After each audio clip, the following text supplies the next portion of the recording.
Voy a comenzar nuevamente pasando lista. Me apoyan prendiendo sus cámaras o sus micrófonos. Wandari.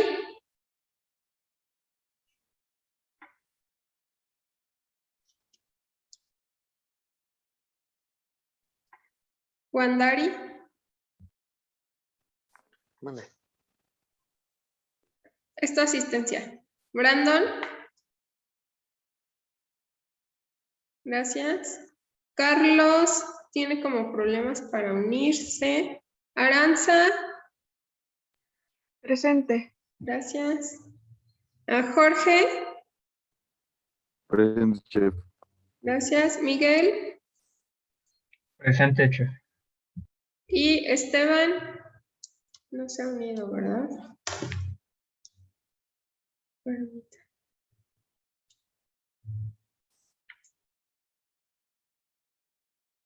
Ok, voy a compartirles la pantalla. Ya falta poquito.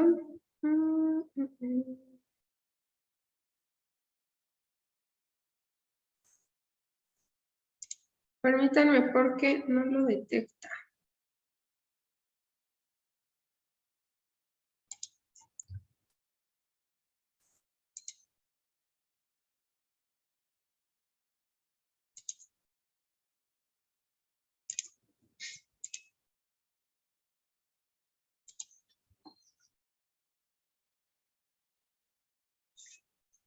¿Me dicen si ya lo pueden visualizar ahí? Sí, ya se ve. Vale, ahí va de nuevo. Cualquier erupción de mercados, hospital, impuesta por el ya viejo presidente Díaz. Chico era un reflejo de la bonanza del Palacio Postal, el Palacio de Comunicaciones y el Teatro Lírico, entre otros. Se añadió junto al teléfono y la luz eléctrica, hicieron más cómoda la vida cotidiana. La aparición de la energía eléctrica en las cosas. La primera es que pues ya no vamos a necesitar de los aguadores, porque las grandes ciudades van a tener bombas con energía eléctrica para llevar agua a todas las casas. El alumbrado público, especialmente, lanzó a los capitalinos a entretenimiento habitual del teatro, el circo o los paseos públicos. Podía seguir una cena en los cafés, tíbolis y restaurantes que prosperaron. Había el Tívoli del Eliseo, el Tívoli del Centro, también en esa época ya estaba también el Chapultepec. Luego sí había algunos hoteles que daban, también había el Hotel Guardiola, en fin. Después todo eran pues fondas, cantinas, pulquerías, para la población de menos ingresos. Eso era lo que había en la ciudad. Aunque italianos y francesa se imponía en los gustos de la afrancesada sociedad porfiriana. Los menús reflejaban por doquier esta tendencia. Todo el menú va a ser en francés. Había que decir el huesh. Los nombres mexicanos casi había que rimarlos. A Salvador Novo, con gran agudeza, recrea un poco el afrancesamiento y cómo las cartas pues, son ininteligibles realmente, pero hay esta cosa snob de ir a un restaurante, comenzar, se muere de ganas por llegar a su casa y comerlo. Vos a la emperatriz hors d'oeuvre, que eran como muchos bocadillos, una especie, y después ya servían el postre como podía ser. En la cumbre de la cocina porfiriana se encontraba el chef Sylvain Dumont, cuyo restaurante Sylvain en sus memorias, el poeta capitalino José Juan Tablada recuerda así al cocinero francés. Sylvain Dumont y el filete de venado guarnecido con puré de castañas eran famosos. Su bodega era excelente y en su casa se servía el coñac en copas semejantes a María y el champaña entre trozos de hielo. Dumont y sus colegas no solo eran mercaderes. En una ciudad de 500,000 habitantes, solo unos cuantos podían pagar. Era únicamente una cuestión de dinero. La gran mayoría ni siquiera los conocía. En calles y zaguanes, en pulquerías, tendejones y talleres, miles de capitalinos daban cuenta de tacos, tlacoyos, tamales y de la amplia variedad de platillos de la cocina popular mexicana. Los que están a platillos caros o requieren de muchísimos elementos que no están a la mano ni al alcance del bolsillo. Entonces, a la par que la comida elegante, que la comida criolla, que la comida de banquete o de casa señorial, de todos los días y de todas las clases, mezclando mucho la tradición indígena con los aportes españoles. Entonces surgen así los antojitos, que se tenían muchos desde la época, con la grasa, con la manteca, en fin. Y de ahí surgen estos alimentos que son propios de cada ciudad. Los lujos de la gastronomía capital. De solo algunos hoteles en las principales ciudades ofrecían servicio de restaurante. Sus dueños, para no variar, eran franceses por lo común. Y los hoteles que había, pues eran los únicos que tenían restaurante. Y claro, quienes iban a los hoteles eran viajeros de la comarca o de donde fueran, y claro, sí eran caros. El presidente Díaz clausuró los festejos del centenario de la independencia, que habían gozado de los magníficos banquetes del francés Silveria ante el embate de un profundo descontento social. Levantadas por la revolución como por un torbellino, cientos de miles de personas serían apartadas de sus hogares y arrastradas hacia el hambre, la enfermedad o la muerte. Durante esos años, comer y cocinar serían sinónimo de revolución.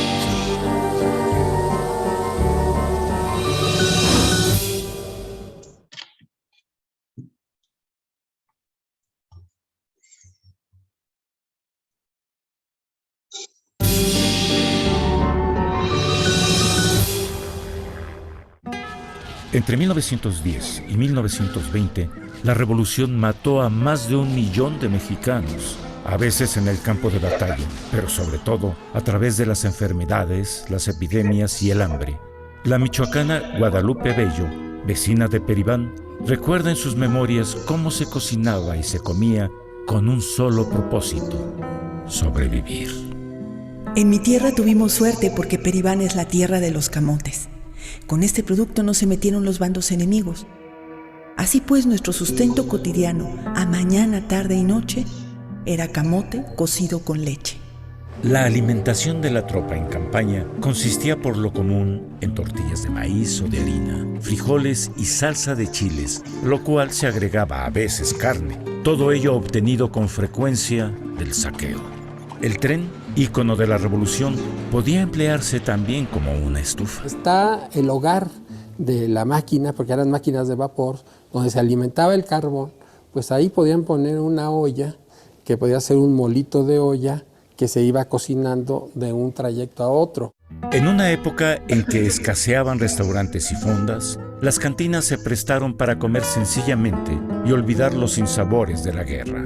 Lo único que quedaban después eran las cantinas, y con este movimiento de acá para allá, de los revolucionarios que hoy están aquí y mañana al otro lado, lo único que podían tener satisfacción y con rapidez y todo, pues eran las cantinas, donde podían beber tranquilamente, sin andar con exquisiteces, con que les prepararan pues los tacos y demás antojitos mexicanos. Pues ya con eso, cuando muchos ya estaban contentos, pero la satisfacción era la bebida, por la tensión también de cómo tenían que vivir. En diciembre de 1920, con la llegada del nuevo presidente Álvaro Obregón, la etapa más violenta de la revolución llegó a su fin y el país entró en un periodo de reconstrucción y de cambios profundos.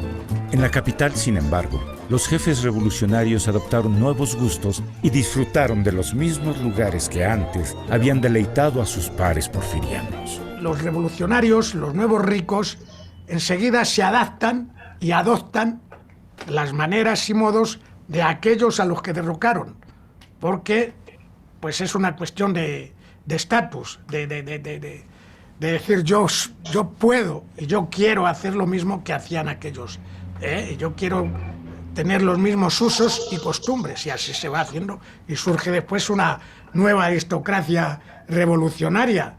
A partir de los años 30, una nueva oleada de gastrónomos apareció en la capital para fundar los lugares de moda del México postrevolucionario. Así, el español Manolo del Valle abrió las puertas del L'Escargot y Le Papillon. El potosino José Inés Loredo hizo lo mismo con el Tampico Club.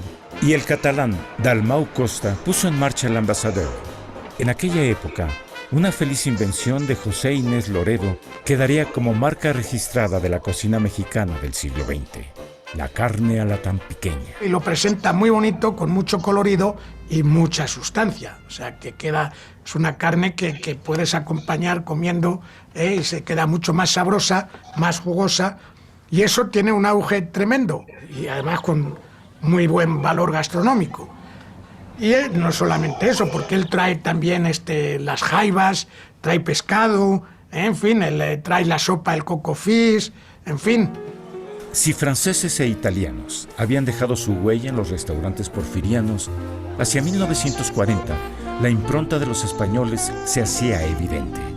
A la presencia de los restaurantes gallegos, vascos o asturianos, se añadió la llegada de miles de refugiados de la Guerra Civil Española, acogidos por el gobierno de México. Ciertos cafés, como el Tupinamba, fueron el centro de reunión de muchos de ellos. Y no solamente en el Tupinamba, en el Café La Habana, Café Madrid y todos los cafetitos que había en la parte de lo que es el centro de la ciudad, porque ellos estaban muy acostumbrados, no solamente en Madrid, generalmente en todas las ciudades, a tomar o el aperitivo antes de ir a comer y tener luego sus tertulias en la tarde, para chismear, contar, los intelectuales, para intercambiar, para pelearse, para comunicarse, para discutir, y eso pues lo trasladan aquí a México y le da un carácter a estos cafés diferente hasta el que entonces tenían. Para mayo de 1942, la guerra no era solamente un asunto de los españoles, sino también de los mexicanos. La entrada de nuestro país a la Segunda Guerra Mundial, junto a los Estados Unidos, señalaría el comienzo de una era de cambios que alcanzaría a todos los hogares de México y también a sus cocinas.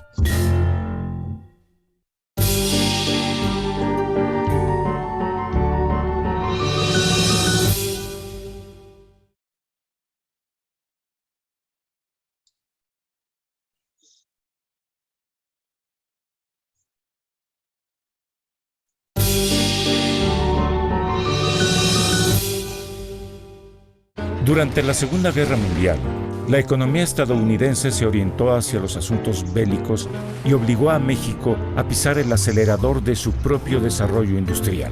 Ávida de satisfacer al mercado nacional y al estadounidense, la industria mexicana se modernizó y se hizo competitiva. Dentro del ramo alimentario, la compañía comercial Herdes fue un ejemplo de industria familiar que aprovechó las oportunidades de la posguerra para crecer y mejorar la calidad de sus productos. En 1939, don Ignacio Hernández del Castillo había comprado a sus socios y primeros propietarios una empresa fundada en 1914, la Compañía Comercial Herdes, rescatándola así de la quiebra. Al terminar la Segunda Guerra Mundial y asociado con la estadounidense McCormick, Hernández impulsó la elaboración industrial de productos que, como la mayonesa, tenían su origen en recetas familiares. No existía la mayonesa en México. Entonces nosotros desarrollamos la mayonesa en México, que venía de una receta de mi abuela, que mi abuela era francesa, ella venía de Estrasburgo. Hizo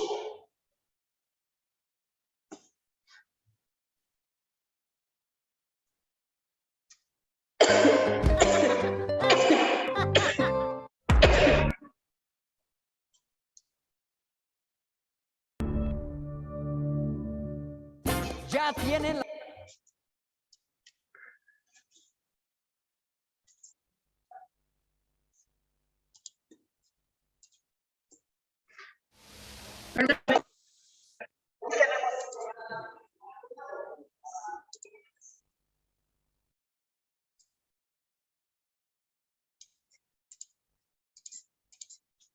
Ok, pues bueno, vamos a comenzar con la parte de la presentación, por favor.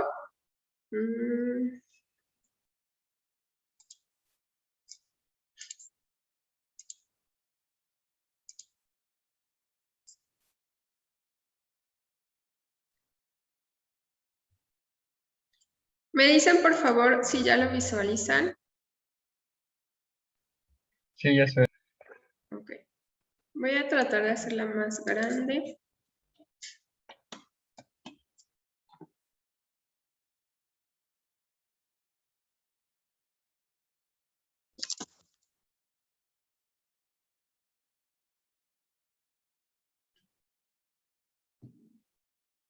¿Está cargando?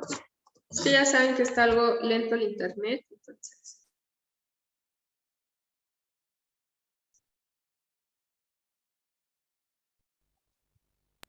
Chef, esto ya no se incluye en el resumen, ¿verdad? ¿Mande? ¿Esto no se incluye en el resumen? La presentación no. Ok. Bueno, pues vamos a comenzar la primer parte o nuestra primer presentación de lo que son los dulces y bebidas mexicanas. ¿Y por qué vimos esos documentales? Ya que, pues bueno, la importancia de los dulces surge desde que se realiza este intercambio, ¿ok? Este intercambio tanto cultural como de ingredientes y comercial, ya que son las bases para que de ahí se empiecen a crear dulces y bebidas mexicanas. Los conventos tuvieron una gran aportación para el desarrollo de esta gastronomía, como vimos ahí, y Puebla ha sido una ciudad muy importante para la elaboración de estos dulces, bebidas y algunos productos también que son, que el día de hoy se han adaptado y adoptado como 100% mexicanos, como es el caso del mole, los chiles en nogada. Y el dulce, pues el dulce nos comprende todas aquellas preparaciones y composiciones que obviamente son elaborados principalmente a base de frutos, granos u otros ingredientes que son cocidos en azúcar o piloncillo. Incluso pues nosotros sabemos que el azúcar se extrae de la fruta. La principal fuente de azúcar viene de la caña de azúcar, ¿ok? Y bueno, el dulce a su vez puede tratarse de algo que sea con una consistencia líquida, incluso la miel, ¿ok? Recordemos que en un inicio pues se endulzaban tanto los dulces como los postres y algunas bebidas con miel. Cuando llega o cuando se introduce la caña de azúcar, entonces se empiezan a hacer procesamientos para obtener remolacha, de la remolacha el azúcar, bueno, entre la remolacha y el azúcar también el piloncillo, o lo que en otros lugares conocen como panela. Y así se va transformando toda esta industria. Algo que empezó de una manera artesanal, posteriormente se ha industrializado, como es el caso de algunos productos, cócteles de fruta, frutas en almíbar, que nosotros ya encontramos enlatados en el supermercado, incluso ates, cajetas, mermeladas, a las cuales se les ha dado un procesamiento químico y se alarga la vida de anaquel. Nosotros podemos acceder fácilmente a ellos, pues únicamente comprando el producto y conservándolo, algunos en refrigeración, otros simplemente no necesitan refrigeración por todos esos aditivos químicos que traen. También, pues un dulce puede ser un caramelo o alguna fruta en almíbar o cristalizada, dependiendo de la materia prima y el método de conservación que nosotros estemos utilizando. Recordemos que en un inicio, pues bueno, se empezaban a cristalizar estas frutas para aumentar su vida de anaquel. De igual manera, se empezaban a crear mermeladas derivado del exceso de frutas que había, y para evitar que éstas pues llegaran a descomponerse o a desperdiciarse, se elaboraban mermeladas y así pues tenían el producto conservado por mayor tiempo, al igual que las conservas. Y bueno, la importancia de los dulces típicos en México pues ha sido muy grande, ya que incluso nos representa en otros países. Y estos se obtienen por un proceso manual o en algunas ocasiones es parcialmente mecanizado de diversas formas, nombres comunes y variedades. También tiene como característica que los dulces típicos no poseen ningún tipo de conservador, como tal un conservador químico, pero por su manera de elaboración, estos se aumentan su vida de anaquel, ya que algunos pues se conservan en salmueras, en almíbares, por el método de cocción, de la adición de azúcares o ácido cítrico de manera natural, como pueden ser jugos de limón. También al momento de realizar el envasado, pues bueno, ahí estamos empleando una diversidad de métodos de conservación, pero como tal, nosotros no estamos agregando o añadiendo un agente químico que le confiera a pues esa parte de conservador. Son elaborados y comercializados generalmente en fiestas patronales. Recordemos que la religión va muy ligada a esta parte del desarrollo de la gastronomía en nuestro país. ¿Por qué? Porque con la colonización, pues bueno, hay quienes dicen que llegan a destruir, otros que llegan a cambiar, otros que llegan pues a modificar nuestro estilo de vida para beneficiarnos. Todo esto depende de la perspectiva con la que ustedes la vean, ¿ok? Pero bueno, al final del día ellos llegan a cambiar muchas cosas que realizábamos en nuestro país, que ellos consideraban estaban mal o no eran correctas o tenían áreas de oportunidad. Y una de estas fue pues quitarnos esa parte de nuestras ideologías, de la cosmovisión, de las creencias, para introducir la religión católica, que hoy en día pues la mayoría profesamos. Y es por eso que por medio de esta religión católica, pues van entrando a los hogares, ¿ok? Y a su vez, pues bueno, se van desarrollando una diversidad de productos gastronómicos. Y a su vez, pues bueno, nosotros teníamos rituales, o bueno, nuestros antepasados tenían rituales, ellos los cambian por las fiestas patronales y es ahí donde se empiezan a vender en esas pequeñas ferias o kermeses que se hacían ligadas a las fiestas patronales, se empiezan a vender o a comercializar este tipo de dulces. Actualmente, pues vemos que esto sigue presente en las ferias patronales. O incluso, pues, no sé, ¿alguien de ustedes ha acudido a la Feria de la Cultura Rural en la Universidad de Chapingo? Sí, mis. Ok, y ahí vemos que llegan a vender muchos productos, ¿no? También tiene como un pabellón gastronómico.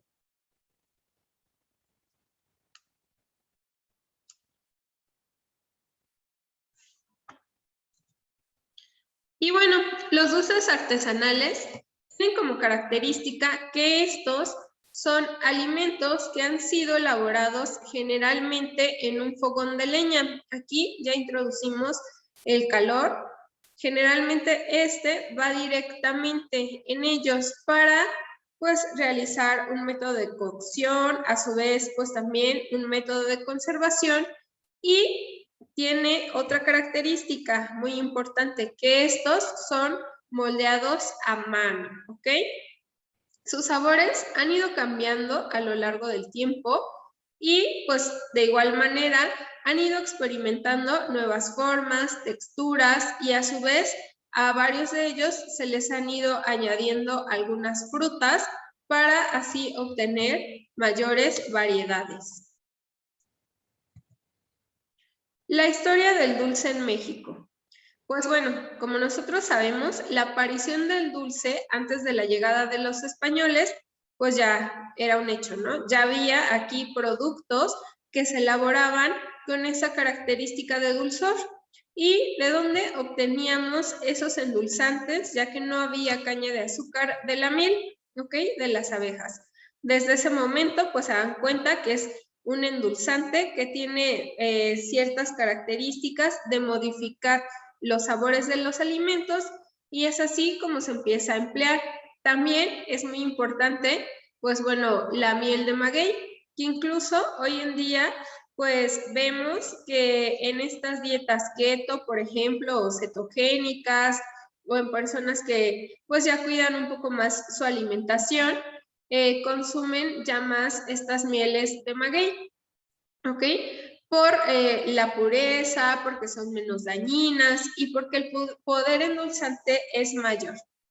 Posteriormente también, ya cuando entra la caña, bueno, también se utilizaba la caña de maíz como una fuente de dulzor muy importante entre los habitantes indígenas.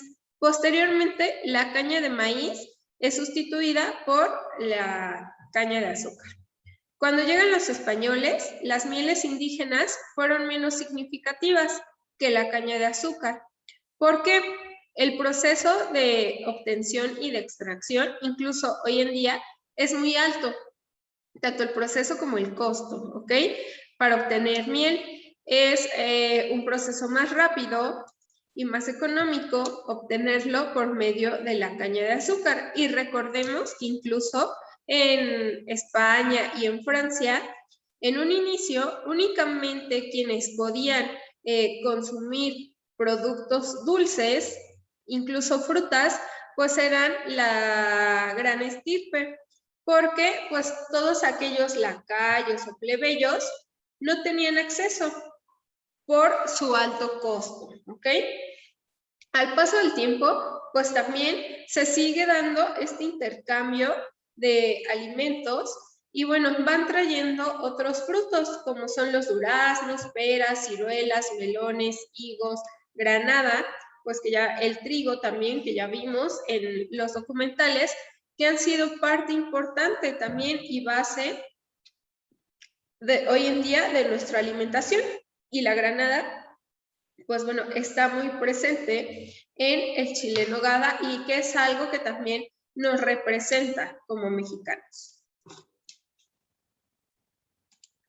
Cuando se introduce la caña de azúcar, pues de igual manera aquí el precio era muy alto, por lo cual era difícil que cualquier persona pudiera acceder a ella. Únicamente quienes podían realizarlo eran las clases altas, al igual que se daba en España y en Francia.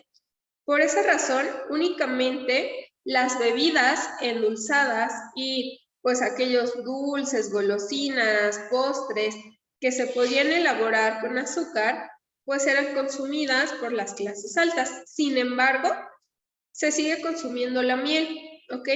Y pues lo que es la miel es como un poco más representativa de la cocina de los indígenas en ese momento.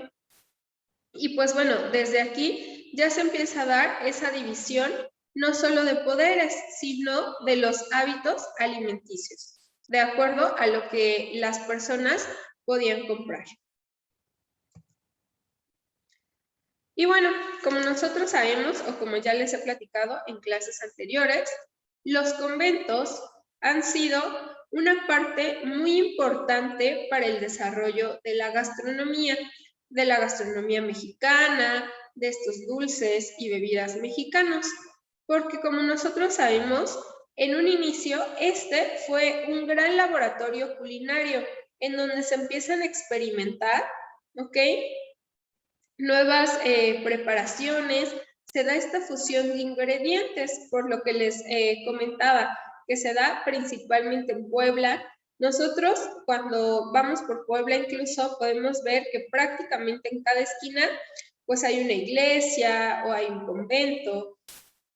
Y a su vez, pues aquí reclutaban a personas, bueno, de cierta manera, ¿no? No las reclutaban como tal, pero generalmente había una gran cantidad de mujeres que iban a los conventos a prepararse para ser unas buenas esposas, para rectificar en el camino o bien para entregarse a Dios.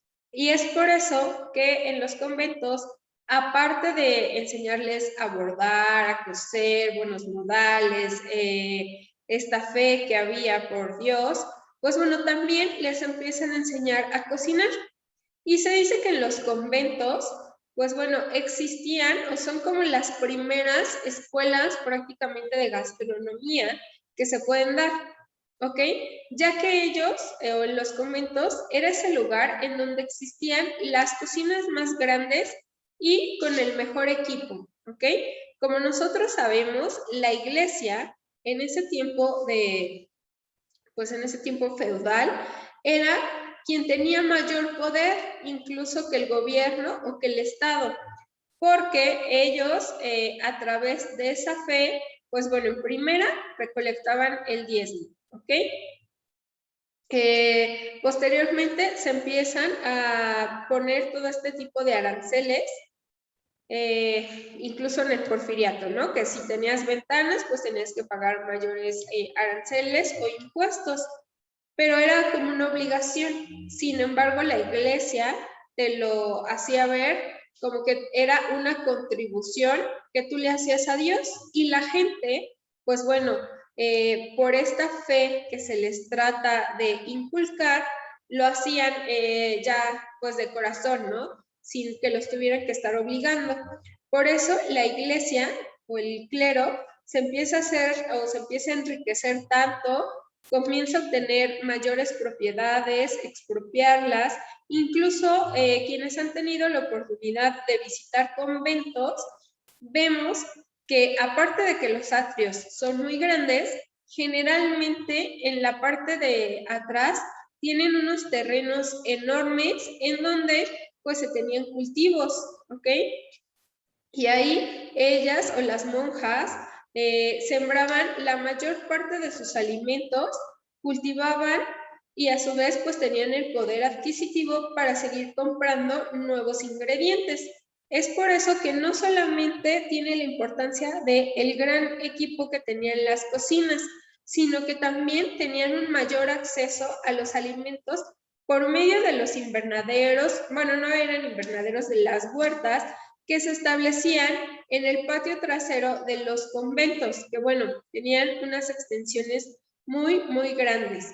Por eso se dice que no solamente los guisos eran los más exquisitos, sino también comienzan a innovar con estos productos del dulzor, ¿ok? Y pues bueno, sabemos que el accesar al azúcar o a los endulzantes, pues era muy difícil para la población en general. Únicamente las clases altas y en los conventos era donde se elaboraban y se consumían este tipo de productos. Por lo cual, pues bueno, las monjas van procesando todos los productos que tenían, tanto en sus huertas como los que ellas podían comprar, con su ingenio y talento para elaborar y crear nuevas recetas que hoy en día pues son base de nuestra cocina mexicana.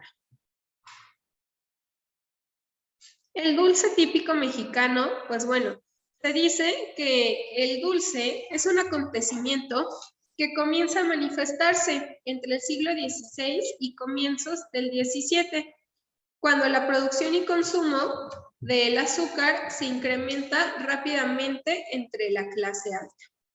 Los colonos de la Nueva España sentían un gusto especial por el consumo de alimentos con azúcar.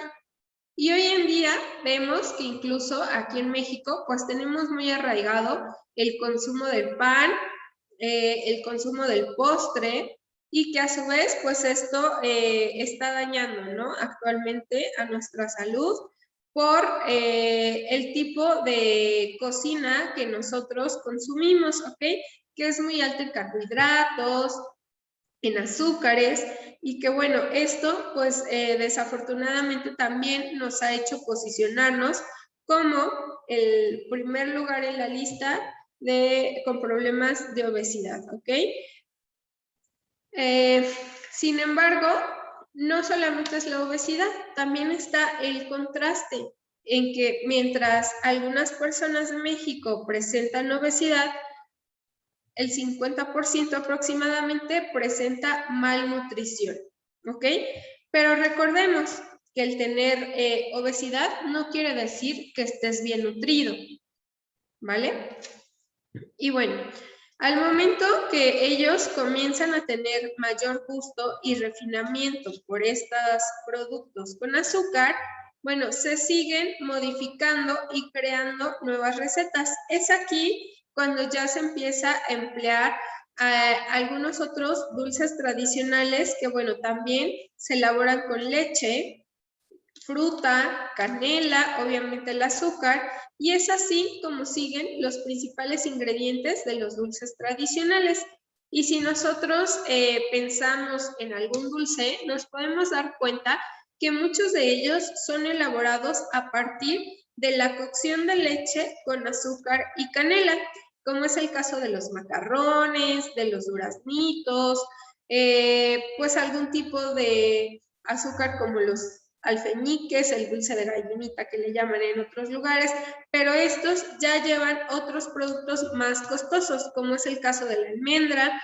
También productos como los turrones, que los turrones vienen más bien de España, llegan a México y aquí se van adaptando un poco. Hoy en día es muy común seguirlos consumiendo, ¿ok?